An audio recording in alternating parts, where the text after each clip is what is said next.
السلام عليكم. حلب تحترق وتحترق معها قلوبنا. حلب تباد ويباد معها الضمير العالمي. لكنني كما كنت أردد دائما ليس هم الملامون، لا نلوم إلا أنفسنا، لا نلوم إلا بني جلدتنا. أين المسلمين؟ أين العرب؟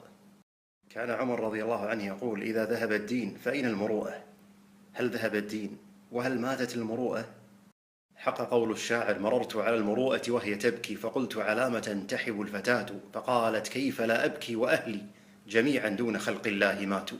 ما زالت أمتنا المكلومة كل يوم في جرح جديد منذ سقوط فلسطين، فلم تندمر الدماء ولا تسكن الجروح حتى ينزف جرح هنا أو 60 عاما ولا رجع ولا خبر ولا صلاح ولا سعد ولا عمر.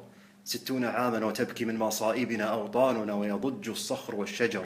60 قهرا وتعذيبا ومجزرة يكاد من ظلمها التاريخ يستعر. 60 يا ما جفت مرابعنا من الدماء وكل الناس ما شاء.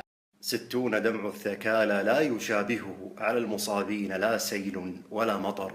وحسبنا الله ونعم الوكيل.